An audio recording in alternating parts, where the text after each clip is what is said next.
মদিনার প্রসিদ্ধ একটা কূপ ছিল, এটার মালিক মুনাফিক। মুনাফিক বুঝেন? মুসলমানের সাথেও চলে খুব সুন্দর, নামে মুসলমান, কাজকর্মে একটু ভিন্নতা আর কি। এমন একজন মুনাফিক, সে করলো কি, লোকজনকে পানি খাইতে দেয়, কিন্তু মুসলমানের জন্য এখন সে পানি টানি খাইতে দেয় না, এটা বন্ধ করে দিচ্ছে। আল্লাহ রসুল সাল্লাল্লাহু আলাইহি ওয়াসাল্লামের কাছে অভিযোগ আসছে যে রসুল, আমরা তো পানি পান করতে পারতেছি না এই কূপ থেকে। নবীজি হযরত ওসমানকে বলছেন, ওসমান, তুমি কি এই কূপটা ক্রয় করে মুসলমানের জন্য ওয়াকফ করে দিতে পারবে? তাফসীরে রূহুল মানির মধ্যে আসছে, হযরত ওসমান গনি লাজুক প্রকৃতির ছিল। উনি সবচেয়ে নরম ভাবে হাঁটতেন, আস্তে আস্তে করে কদম দিয়ে হাঁটতেন, যেন জমিনে পাটা জুড়ে না পড়ে। এই ওসমান রসুলের এই কথাটা শোনার পরে তাফসীরের কিতাবে আসছে, জীবনে একবারই দৌড় দিছে, যে নবীজির কাছ থেকে এই কথাটা শুনে এমন জোরে দৌড় মারছে, মদিনার লোকেরা আচানক হয়ে গেছে যে ওসমান দৌড় দিছে, কারণ কি, যেই বেটা হাঁটেই না জুড়ে আর ইনি মারছে দৌড়, কারণটা কি? লোকজন তাকায় রইছে, ওসমান কোনো কথা বলে না।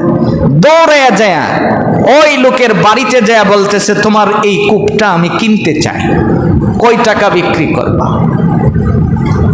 আমাদের দেশে কিছু সুবিধাবাদী ব্যবসায়ী আছে, যদি মনে করেন মালদা আপনার পছন্দ হয়েছে, তাইলে এটা 60 টাকা হইলো, এলা 150 টাকার নিচে নামে না, কারণ জানে যে এই বাজারে আর নাই, আপনি তো নিবেন এটা।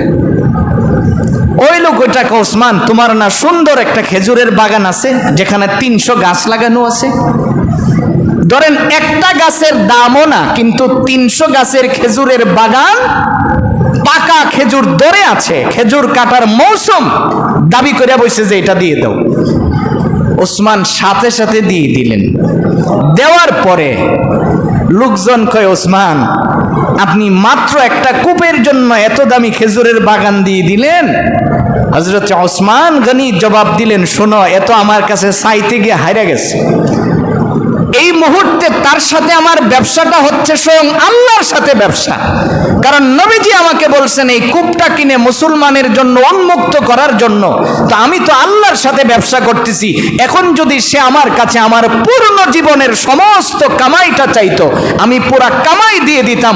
যদি বলতো আমি সারা জীবনের জন্য তার গোলাম হয়ে যেতাম, আমি তো এটাও রাজি ছিলাম। কেন? কারণ আল্লাহ যে কোরআনে বলছেন, রসুল আপনি তাদেরকে বলেন, লিতুনযিরা উম্মাল কুরা ওয়া মান হাওলাহা ওয়া তুনযিরা ইয়াউমাল জামঈ লা রাইবা ফি। রাসূল আপনি ওই সময়ের কথা বলেন যেদিন আল্লাহ তাদেরকে জমা করবেন, ওই দিনটা তার কেমন হবে। হযরত ওসমান বলেন, আমি কিনে আয়েশা রাসূলের কাছে যখন বললাম, রাসূল আমি ওয়াকফ কইরা দিছি, আল্লাহর নবী আমাকে একটা সুসংবাদ শুনিয়েছেন, ওসমান হাসরের দিন আল্লাহ আমাকে একটা হাউজে কাউসার দিবেন। সুবহানাল্লাহ, ওই হাউজে কাউসারের পাশে তোমাকে একটা কূপের মালিক আল্লাহ বানিয়ে দিবেন। সুবহানাল্লাহ।